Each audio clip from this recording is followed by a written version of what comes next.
Bonjour tout le monde. Hello.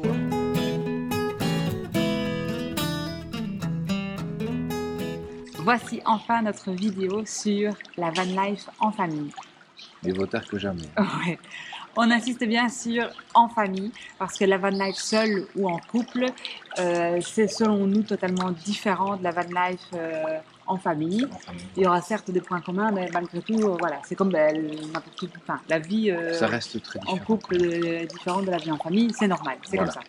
On s'est mis ici à l'extérieur pour déjà que vous ayez une belle vue et Beau une bonne luminosité. Mais punaise, nous on déguste au niveau des yeux. Hein. Donc, désolée, je vais me reposer, parler un peu comme ça. Alors, on finira cette vidéo par vous parler de comment nous avons réussi à quitter la Belgique en ces temps un peu particuliers et surtout comment nous avons réussi à poursuivre notre rêve, notre tour du monde, pour le coup en sac à dos, puisque nous vous parlons aujourd'hui depuis la République dominicaine. Si vous nous suivez, vous le savez déjà. Ça, ce sera donc en fin de vidéo, la van life. Alors, je prends mon petit pense-bête, hein, on a noté toutes nos petites idées pour ne pas les oublier. Alors, clairement, il y a plein de points positifs en van life. Vraiment. Hein. Vraiment. On a d'ailleurs passé un super moment. Ouais. Franchement, c'était vachement génial. Oui, c'est ça. Malgré le fait que certaines choses ne nous aient pas plu depuis le début. Je me souviens, on était dans le nord de l'Italie, on avait déjà des discussions à ce sujet-là. Ouais. Malgré tout, on a passé de super moments, on a vu de super choses et on a kiffé. On a kiffé. C'est juste que on s'est dit plusieurs fois, c'était pas le bon moment et c'était pas le bon continent pour le faire pour nous, en tout cas. Alors, point positif, mais clairement, on a notre propre véhicule, donc on est libre de se déplacer où on veut. Quand on veut. En plus, c'était un 4x4, donc on pouvait aller partout. En Italie, dans le sud, on a vraiment longé là, les rochers. Voilà, en bord de mer, c'était magnifique. Si on avait une petite cacahuète, on n'aurait pas pu le faire. Ou un van, un camping-car, on n'aurait pas pu le faire. Donc voilà, clairement, le choix du 4x4. Plus compliqué, quoi. Ouais. Ouais, le choix du 4x4 était vraiment très bien. On ne se serait jamais aventuré avec un camping-car. On n'aurait pas osé. Dans certains endroits, c'est donc voilà, le choix du 4x4 pour nous, malgré tout, c'était plus cher, mais on ne l'a pas regretté. Ouais. Le Defender, après, voilà, moi j'aurais pris la Galloper. J'avais flashé sur la Galloper qui était toute pourrie. Alors c'est vrai que c'est moi qui ai poussé pour le Defender parce qu'en fait, ben voilà, déjà c'est un Defender. Donc le Defender, c'est des franchisseurs. C'est la voiture mythique. Ouais, voilà. Et puis voilà, ça passe partout. Et il y avait quelque chose qui était différent par rapport. Toi, tu parles de la Galloper, mais on a été voir aussi des Land Cruiser, des pick-up, etc. Mais le Defender restait un véhicule où, au niveau de la place, on savait optimaliser un maximum. Ouais. Ça, c'est vrai. Et voilà, et c'était une facilité pour nous. On avait envie de garder cette luminosité. On l'avait expliqué dans notre dernière vidéo, je pense, dans la vidéo de comment on a confectionné l'intérieur. Oui, l'aménagement. Voilà, on voulait de la lumière, c'est important. Et au final, ça, c'était top. Et c'était top. Parce qu'on n'avait pas l'impression d'avoir un gros truc tout chargé et tout. C'était très bien. Donc, après, on avait voulu donc garder d'une part cette luminosité et d'autre part une certaine hauteur dedans pour pouvoir installer les enfants à l'arrière en cas de tempête. Voilà, si on ne pouvait pas dormir dans la tente de toit et la déplier, parce qu'on avait vu des familles qui l'avaient fait, qui étaient parties comme ça, qui avaient fait shipper le véhicule sur le continent américain et qui avaient voyagé comme ça. Après coup, on l'a fait une fois, c'était la première nuit ou la deuxième en France, là, à la cidrerie dans le Nord. Donc c'était vraiment tout au début. Et c'était première nuit en France, je pense. Deuxième nuit en van life. Et ce n'est arrivé que cette fois-là parce que c'était clairement inconfortable, pas pratique du tout. Et à refaire, on se dit que c'est pas forcément nécessaire, qu'il suffit de regarder la météo et que si elle est, voilà, avant, au final, on l'a toujours fait après. Si elle n'est pas top du tout, vraiment que les conditions sont mauvaises, on prend un logement. Parce que de toute façon, on a quand même dû prendre des logements pour se doucher. Malgré tout, voilà, c'était l'automne, il faisait trop froid pour utiliser la douche solaire tous les jours. Bon, on a aventuré quand même. Était parfaite pour l'Asie ou pour l'Amérique. Oui, ou même l'Europe en plein été. Les pays chauds européens en plein été, aucun souci. C'était top. On sentait que ça chauffait et tout, donc c'était top. Donc voilà, l'idée de placer les enfants à l'arrière, au final, on pense que c'est pas nécessaire, que de toute façon, une nuit en logement, c'est pas ça qui va changer grand-chose au budget de la van life, et ça fait du bien, ça recharge les batteries. Donc si vous prévoyez d'aménager un véhicule, pour nous, c'est pas nécessaire. Donc voilà, le 4x4, on ne regrette pas. On était libre de se déplacer où on voulait et surtout quand on voulait. C'est-à-dire que si on arrivait à un endroit qui ne nous plaisait pas, même s'il était tard, on pouvait se dire tant pis, on prend le risque d'aller une demi-heure plus loin, il y aura peut-être beaucoup mieux. Et ça, on l'a fait plusieurs fois. Et ça, on l'a fait plusieurs fois. Voilà. Que quand on arrive en fin de journée, backpack, le taxi vient nous déposer, ah mince, ça va pas, il faut reprendre un taxi, ou un bus, ou que sais-je, refaire du stop. Voilà, c'est une charge mentale en plus, un stress en plus. Donc, ouais, on est maître de nos horaires, on est maître de nos activités. L'autre avantage, c'est qu'on pouvait être seul au monde. Quand on trouvait vraiment un endroit reculé où on se sentait bien, il n'y avait généralement pas beaucoup de monde. Après, clairement, on était hors saison. Donc ça, c'est aussi un autre grand avantage de la van life, c'est qu'on vit en pleine nature et on vit avec la nature, en harmonie. Donc, on allait se coucher très tôt parce que le soleil se couchait tôt. Au final, on était en automne. Ouais. On faisait les activités d'école le soir avec les enfants dans la tente. Et plus on avançait dans le sud de l'Italie, plus le soleil se couchait tôt. Ouais. Bon. Même trop tôt au final. Ça nous pesait sur le moral. Mais du coup, on se levait tôt. Mais du coup, on se levait tôt. Après, le soleil ne se levait pas à 5 heures comme en été. Mais 6h30. Mais voilà, clairement, on était décalés. Et voilà, on va se coucher avec le soleil, on se lève avec le soleil. Et voilà, on entend les oiseaux, on entend la rivière éventuellement si on est à côté d'une rivière. Et c'était un rythme, en fait, au final, qui n'a pas été difficile à prendre. Ça se fait naturellement. Oui, voilà. On montait dans la tente, on faisait des activités le soir parce que c'était eux qui demandaient à faire les activités le soir pour dormir. Et au final, ils partaient, ils s'endormaient, on n'a jamais eu aucun problème, ils se sont jamais réveillés. Nous, on dormait super bien. T'es en train de te foutre en l'air, c'était mon prochain point. S'endormir avec les enfants. Ah. Non, mais vas-y. Et donc, mais c'était pour sauter sur le prochain point. Mais non, mais voilà, parfait. Donc, maintenant, je le casse. Voilà. Donc, s'endormir avec les enfants. Alors voilà, le coucher, quand on a des enfants, le coucher, c'est vraiment le truc tabou. Oh mon Dieu, il faut pouvoir poser son enfant et qu'il dorme seul dans un lit dès sa naissance, qu'il s'endorme seul. Il ne faut pas juste dormir la nuit, c'est s'endormir seul. Et là, en fait, le coucher, on était à 4, les uns à côté des autres dans la tente. On changeait de position régulièrement. Quand j'y pense, en fait, je pense que pour le commun des mortels, c'est un truc qui est complètement barge. Complètement fou, ouais, on est d'accord. Ouais, mais non. Mais c'est pas. C'était chouette, agréable. Pour eux comme pour nous. Ils n'avaient jamais été aussi détendus, même si, bon, voilà, au niveau du coucher, déjà avant le voyage. Voilà, non. Mais au début, si, parce qu'on appliquait. Bon, là, on est en train de dévier sur la parentalité. Mais voilà, au début, on appliquait. L'endormissement de l'enfant seul quand on essayait, parce que voilà, on nous dit que c'est important que l'enfant sache le faire, et au final non, les enfants ont toujours dormi à 2 sur un matelas au sol, enfin sur un futon quoi, dès que Virgile a eu 1 an et 2 mois à l'asiatique. Et voilà, et puis moi je me couchais au milieu de deux, je lisais une histoire, on racontait la journée, tout ça, et ils s'endormaient paisiblement. Donc déjà en Belgique ça se faisait comme ça, donc pour ça dans la tente, pour nous c'était pas du tout un souci. On était à 4, c'était vraiment un moment convivial, chaleureux, apaisant pour les enfants. Ils étaient rassurés. Et on voit que c'est naturel quelque part, en fait. Beaucoup plus naturel que de s'endormir seul dans une chambre. Et d'ailleurs, même si c'est leur chambre. Je rebondis là-dessus. Je ne sais pas si c'était un de tes points sur lesquels tu voulais venir, mais on a eu plusieurs messages qui nous demandaient tiens, mais au niveau sécurité, je ne sais pas si tu en parles là-dedans. Au niveau sécurité avec la tente, parce que bon, c'était une tente sur le toit, donc il y avait pas tellement une échelle qui descendait jusqu'au sol et qui permettait de monter et de descendre de la tente. Et on nous demandait, mais tiens, est-ce que cette échelle, on pouvait la replier ou la déplier? Et en fait, non, il fallait qu'elle soit toujours dépliée pour qu'on puisse accéder. Voilà. Elle tient le... Un peu comme un échafaudage. La tente, vous l'avez vu, elle se déplie, et donc l'échelle vient ici. Et sincèrement, à part peut-être une fois ou l'autre, et encore, où moi j'entendais des voitures qui venaient se garer, et on était sur un parking. On était en ville, on était en pleine ville, et c'était c'était en descendant, enfin soit. Mais au final, rien. Les gens étaient plus curieux, venaient voir, ils nous posaient des questions. Nous, on avait les Italiens qui venaient chercher leur chicorée dans les prairies aux alentours. Et donc, du coup, on échangeait pas mal. Donc, jamais On n'a À jamais eu aucun aucun souci. moment un sentiment d'insécurité. Ouais. Donc à ce niveau-là, On n'a pas eu de problème et on ne s'est pas senti en danger. on ne s'est pas senti en danger. Non. Vraiment, pas du Comme tout. ça, l'attente. Et tant qu'on parle de l'attente, justement, c'était le dernier point positif et le plus grand.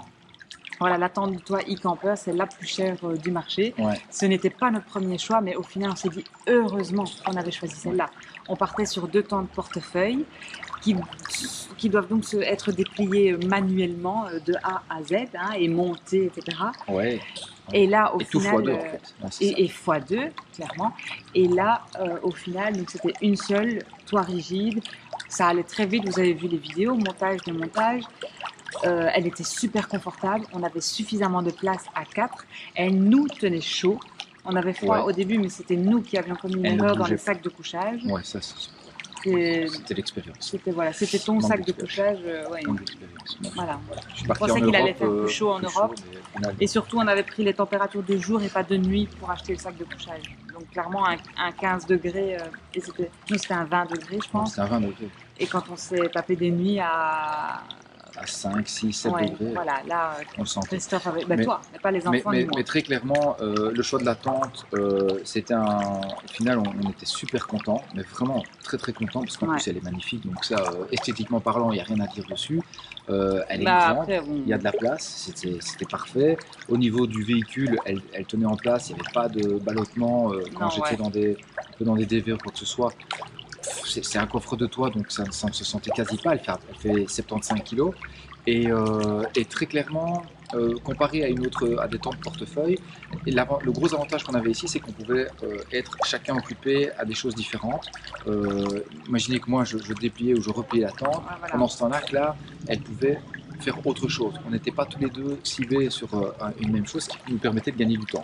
Parce que déjà, là, on va y venir pour parler un petit peu des désavantages. Écoute, c'est le premier point négatif, parce que là, on a parlé du positif, maintenant on switch en négatif. Des désavantages de la van life, et c'est vrai qu'au niveau, voilà, quand on doit tout sortir, tout préparer, et en plus de ça, vous avez la tente, et voilà.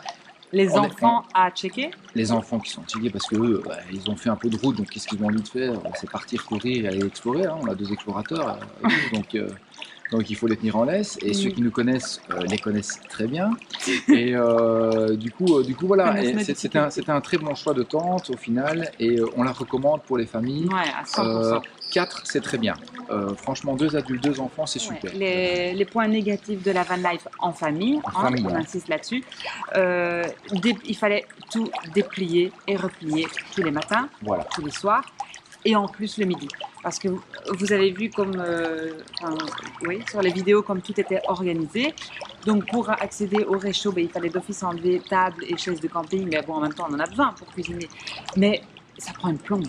Prend une plombe. On ne dirait pas comme ça, mais... Alors, vous allez vous dire, mais pourquoi est-ce que vous n'alliez pas chercher un truc à gauche ou à droite et manger comme ça, un truc rapide? Ouais, mais ça, en fait, nous, on n'est pas comme ça. On veut manger sainement. Donc... On aime bien manger sainement. Oui, c'est comme ça. Ici, en République dominicaine, on est un peu frustré de la nourriture parce que c'est vraiment très gras et c'est difficile de trouver quelque chose de sain et à base de légumes. Où les légumes occupent la place principale de plat. Et donc, mais du coup, il faut quand même tout sortir. Et là, en fait, chaque chose a sa place dans le Defender, donc vous sortez tout ce qui est à sa place, on déplie. Moi, je faisais la tente, je mettais les fils. La vaisselle après, tout et puis voilà, le matin, il fallait tout replier. Voilà, du coup, voilà, je l'ai noté. Au final, le soir, en fait, on ne faisait plus la vaisselle, on rinçait et on mettait dans un coin. On ne dépliait plus chaises et tables, on tapait comme ça au-dessus de notre tablette, voilà.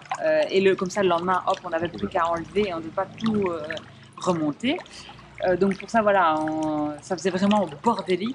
À la fin, et ça nous dérangeait parce qu'on n'aime pas être comme ça non plus. On aime bien que les choses soient organisées. L'autre gros point négatif, c'était le manque de pièces de vie. Le soir ou en fin de journée, même en fin d'après-midi, ça fait du bien quelque part de rentrer chez soi, de fermer la porte, de se poser, de faire... Voilà, on est chez soi. Là, je suis à l'abri des regards. Quelquefois, ça fait quand même du bien pour pouvoir souffler tranquillement. Du vent, de la pluie, des moustiques. Il y en a eu énormément. En Italie, quoi. On a voulu quitter la Thaïlande après 4 mois parce qu'on n'en pouvait plus de ces moustiques qui nous attaquaient le matin, le midi, tous les jours, toute la journée. Mais alors en Italie, on s'est dit, mais qu'est-ce qui s'est passé, quoi? C'était tout le temps, quoi. Ouais, tout le temps. Tout le temps. C'était vraiment... Et on avait beau mettre notre pyjama à travers, parce que on n'avait pas beaucoup de pantalons avec, hein, on n'en avait pas du tout. Donc on mettait notre pantalon de pyjama et il nous piquait à travers. Donc moi je mettais ma jupe en jeans, comme ça il y avait double épaisseur, mais c'était... fallait mettre les chaussettes, les cheveux. Alors on calculait le moment où on mangeait parce qu'ils attaquaient entre une certaine heure et une certaine heure. Enfin, c'était embêtant. Donc voilà, il manquait clairement une pièce de vie, même si on avait l'annexe. On ne pouvait pas toujours la déplier parce que parfois on était sur du sol bétonné, donc ça ne marchait pas. Et puis malgré tout, ça reste quand même fastidieux. Hein, il faut la placer, quoi. Et alors il fait sombre à l'intérieur. Ouais, en fait, elle dépanne. Maintenant, encore une fois, on devrait refaire. On ne la prend pas. On la prend, non. Au final, on l'a utilisée 3 fois. Mais elle nous a servi quand on a eu les orages en Italie. Je me souviens, on était du côté de Pescara. On a eu des gros orages. Du coup, en 10 minutes, elle est montée, même pas. Et parce que c'est un zip, c'est un zip à mettre sur la tente, c'est assez simple. C'est super facile, mais voilà, on ne la mettait pas à chaque fois, et c'est vrai qu'il nous manquait une pièce de vie, parce que aussi, au-delà du fait de se retrouver un peu chez soi, tranquille, à la derrière, etc., nous, on aime faire du sport. Et ça nous a manqué énormément. C'est nos séances de sport quotidiennes. Là, c'était impossible. J'ai essayé un petit peu, mais... moi, non, c'était pas... on n'a pas un sol qui s'y prête, après on est sale, on n'a pas de quoi se laver. Voilà. C'est se débarbouiller, mais c'est pas... Je pense que ça ne nous convenait pas. Non, la van life ça ne nous convenait pas. C'est pour ça qu'on a arrêté, au final. Et aussi, on a parlé de la douche tout à l'heure. On pouvait s'arrêter dans des endroits pour prendre un logement, se doucher, etc. Maintenant, il y a les toilettes. On n'a pas encore parlé de ça, mais ça, c'est aussi compliqué parce que vous pouvez trouver un bel endroit pour vous poser, magnifique. Quand vous arrivez le soir à 15h, par exemple, ou l'après-midi, 15-16h, voilà, c'est super beau, c'est sec, vous avez de la pelouse, il y a une vue magnifique sur une mer, magnifique. Et puis, vous réveillez le matin. Là, vous avez plein d'endroits pour faire des pipis, ça c'est génial. Et puis vous réveillez le matin, il y a une rosée de dingue. Les enfants, ils descendent de la tente, qu'est-ce qu'ils font? Hop, ça glisse, et ça, c'est de l'expérience, c'est connu, c'est du vécu. Voilà. C'est pas la fin du monde, mais... On cherchait des endroits un peu plus bétonnés pour se poser, parce que du coup, on savait que la rosée du matin, voilà. Mais final... c'est même pas juste la rosée, c'est même le soir, c'était humide, parce qu'il y avait généralement un point d'eau pas loin. Oui, moi, je me souviens du petit lac avec les Français à côté, là, qui sont venus nous parler, nous demander de l'aide. Mais là, encore une fois, c'est féerique, c'est magnifique, c'est super pour les photos, magnifique. Le soir, les moustiques, l'humidité, la fraîcheur qui tombe. Il y a plein de boue sur les baskets, donc il faut faire gaffe, on ne peut pas monter comme ça à l'échelle parce que sinon elle est crasseuse. Après, on la prend, enfin non, c'est... C'était du cinéma, c'était astreignant. En fait, la van life vend du rêve sur les réseaux sociaux, mais nous, on l'a pas du tout ressenti comme ça. Encore une fois, en famille, nous, on a choisi les van life avec autant de toits. Vous avez les van lifers qui ont des caravelles, des vannes aménagées. On en a vu pas mal de tous les âges. Et clairement, c'est beaucoup plus facile. Mais encore une fois, il manque quoi? Pour nous, il manque la pièce de vie parce que vous vous retrouvez dans un petit espace de X mètres carrés dans lequel vous devez tout faire. Et je pense que... Et on sait qu'avec nos enfants, c'est impossible. Parce qu'on nous a dit, mais pourquoi vous n'avez pas pris un van aménagé? Il y en a plein. Il y a des, on avait vu à Pescara, on avait discuté avec les Allemands, j'avais partagé en story. Et ils nous ont invités à aller voir dans leur van un petit peu. Et on s'est dit, ah ouais, non, ça on veut. Et puis on y a réfléchi. C'est pas possible. Et on s'est dit, clairement, c'est beaucoup plus confortable déjà que le Defender tente de toit. Mais malgré tout, les problèmes seront toujours là. On ne pourrait pas faire de sport, on n'aurait pas suffisamment de place pour nous et pour les enfants jouer. C'est ça. On aime bien la propreté et on sait qu'à l'intérieur ce serait... Et la tente est restée super propre. Ça, on a réussi. Oui, parce qu'on faisait, on faisait attention avec les chaussures pour ne pas remonter. On est comme ça, mais on n'est pas fun. Mais si on est fun. Donc, il nous manquait clairement une douche pour après le sport, parce que la douche solaire, ça dépannait, mais encore une fois, automne, on a déjà discuté. Là, elle a fait une fois. Et moi, je l'ai fait une fois parce que je lui ai dit, il faut qu'on l'attente, malgré tout, et plus on attend, plus ça va être difficile. Donc, je me suis lavé les cheveux. On avait 2 spectateurs, des policiers italiens. Je pense qu'ils se sont bien rincés l'œil pour... ça va, tu mais non, voilà, donc ça dépannait, mais c'était pas suffisant pour nous. Non. Le soir, c'est inexploitable, c'est trop froid. Le matin, pareil. Après le sport, elle il n'y nous a pas a bien suffisamment servi. d'eau, il n'y a pas suffisamment de gel. Elle nous a bien servi pour les vaisselles, etc. Et on n'a pas Oui, dû du coup oui. prendre notre Oui. eau potable, nos 40 litres d'eau potable Ça, qui c'est était, C'était la bonne suffisant. idée, mais donc il nous manque clairement une bonne douche Une douche. qui fait du bien en fin de journée. Voilà, et des WC. Et alors, les toilettes, ouais, quand on était sur un sol bétonné, ce qu'on préférait niveau confort, c'est drôle quand on dit ça. Et il y avait moins d'humidité. Voilà, c'était plus facile à vivre en fait, niveau propreté, on va dire. Il n'y avait C'est pas pas de petits forcément buissons. que bétonné, hein, c'était des cailloux ou alors des petits trucs avec de l'herbe au milieu. Là, je sais pas comment... Des caillebotis ou je sais pas quoi. Ouais. Donc ça c'était pratique. Le problème alors c'est qu'on manquait d'un coin nature pour un arbuste pour aller faire pipi derrière, quoi. Ouais. Et quand on était en pleine nature, bah là on avait l'arbuste mais on n'avait pas le confort, on avait la saleté. Alors du coup, je sais pas pourquoi, Van Life tente de toi qui faisait que chaque nuit, on se réveillait pour aller faire pipi. Oh non, c'était la cata. Mais c'était toutes les nuits, quoi. Alors que ça nous arrivait pas dans un lit normal, à la maison. Non. Ou même en van life, ça ne nous arrive pas. Enfin, en sac à dos. Ouais. Mais là, c'était toutes les nuits. Toutes les nuits. On s'endormait à 22h et puis à 1h, ouais. Non. Allez, et alors on s'habillait. Ah oui, voilà, il fallait se rhabiller, remettre les chaussettes, prendre les chaussures, attention de ne pas salir. Oh non. Et t'avais les t'as deux oublié le loulous. papier toilette, t'as la lampe frontale. Attention les moustiques. On prend la pelle. Ah oui, ouais. Et t'avais les loulous à l'intérieur. Ils dormaient, ils bougeaient pas. Ouais, Impressionnant. Eux n'ont jamais dû. Il n'y a pas eu un accident et ils n'ont jamais dû descendre pendant la nuit. C'est dingue. C'est fou. C'est fou. C'était que nous. Pour ça, les enfants, ils s'adaptent vachement plus vite. Hein. Faut avoir aucune crainte si vous voulez voyager avec des enfants. Ouais. Eux, vous inquiétez pas, si les parents sont bien, les enfants sont. La même, lui, on n'était pas bien, eux étaient bien. Ouais, mais on leur disait pas. Oui, mais ils sentaient bien qu'on était plus nerveux. Enfin, soit. On passait beaucoup de temps à chercher l'endroit parfait aussi. Ou même, à la fin, c'était même pas l'endroit parfait, c'était l'endroit qui allait convenir. On voyait un endroit, on se disait point négatif, point négatif, point négatif, point positif. C'était oui, le radar. non, voilà, ouais.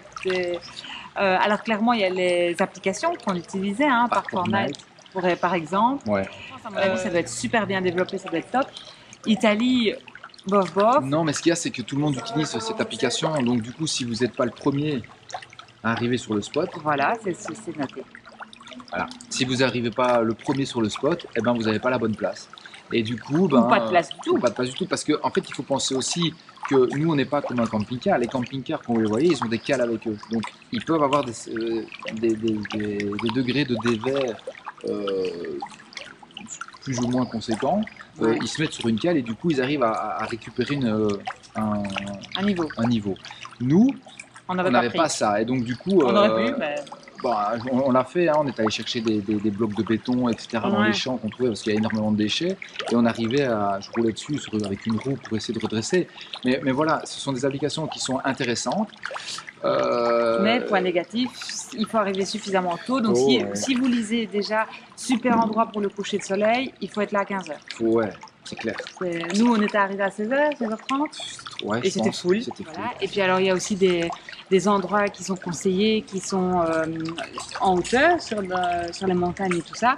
Mais on l'a fait une fois, on a vu avec... il y a plus de vent dans ces endroits-là, donc tente de toi, c'est d'office pas le bon plan. Ouais, c'est ça. En van, c'est vachement bien parce que voilà, le van, vous êtes dedans, vous êtes dans la carlingue. Voilà, le camping-car n'accède pas à tout. Hein. Il y avait des endroits, c'était des lacets, mais quand je dis des lacets, c'était vraiment des gros lacets avec le def. Ou inaccessible, la route était trop cabossée. Oui, de toute façon, voilà.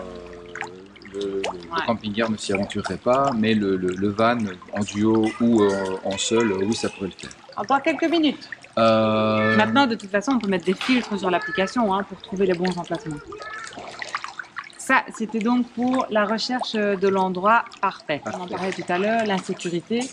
On a les voitures, on a des jeunes qui viennent à côté et qui écoutent la musique à fond, qui discutent. Nous, on se réveille, on se dit, mon Dieu, ils viennent juste faire la fête, ou ils viennent nous voir, ou bon, voilà, on ne sait pas trop. Ouais, mais au final, ça n'a jamais...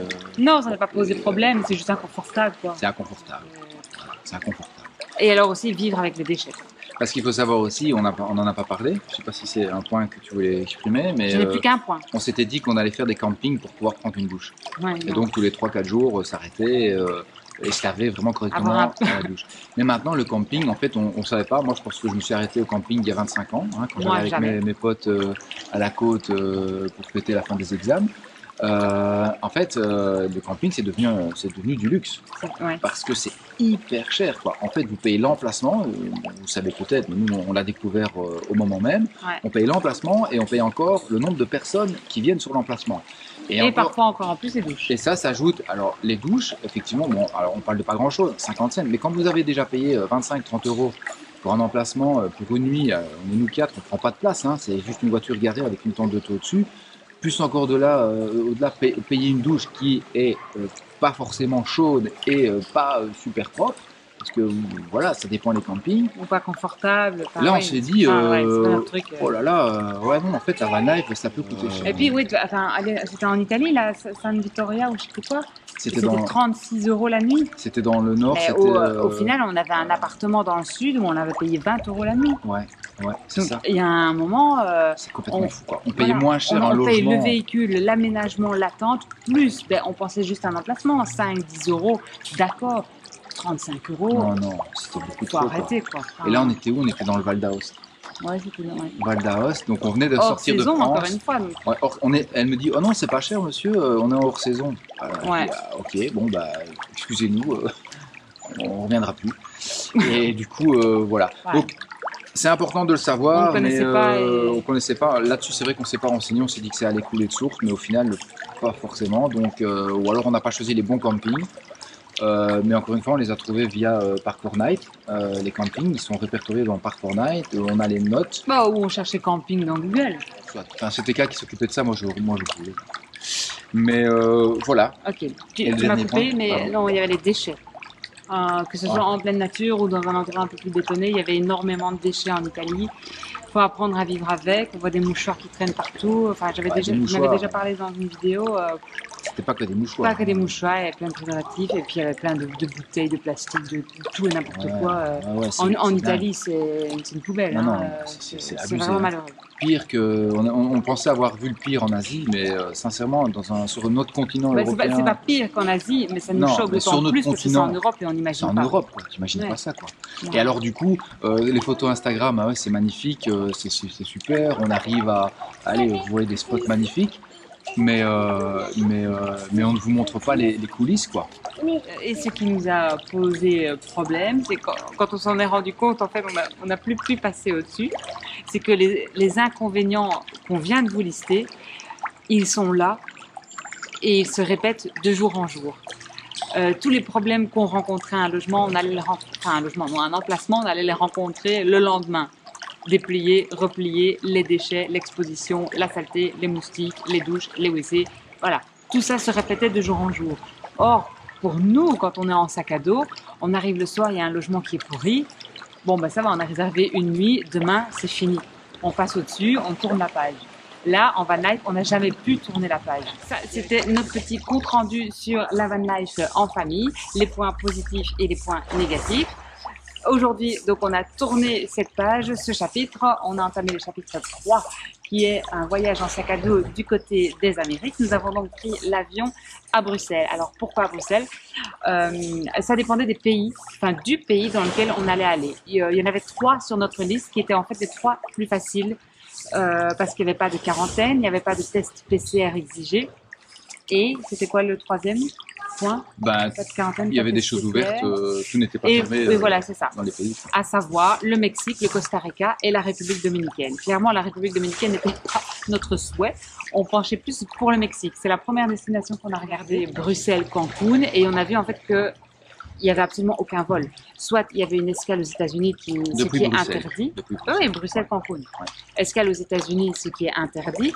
Soit il nous faisait prendre l'avion à Charles de Gaulle, mais on y allait en train. Et donc, on faisait France-Mexique, ce qui est interdit en France. Les voyages internationaux sont interdits. Il n'y a que les voyages en France, on peut voyager en Europe. Voilà. Donc, du coup, beaucoup de Français partaient de Paris vers Madrid. Et Madrid, vu qu'en Espagne, ils n'ont fait aucune interdiction sur les voyages essentiels et non essentiels, ils laissent voyager intra-Europe et hors Europe. Et du coup, les gens, ils partent tous en Espagne pour partir vers l'Amérique centrale. Ouais, c'est ça. Mais bon.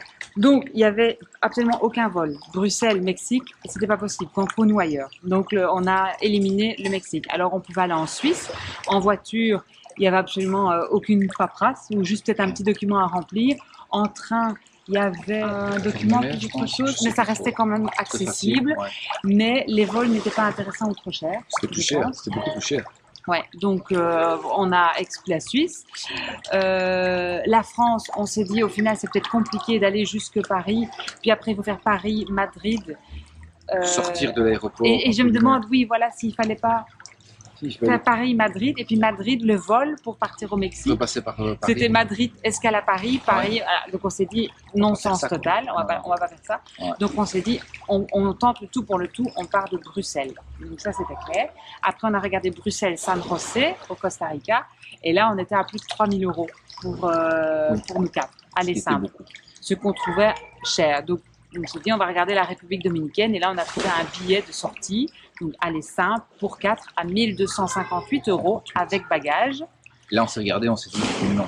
Et ouais, incroyable. Et surtout une connexion hyper facile. Bruxelles, Madrid, 2 heures d'escale, Madrid, Santo Domingo.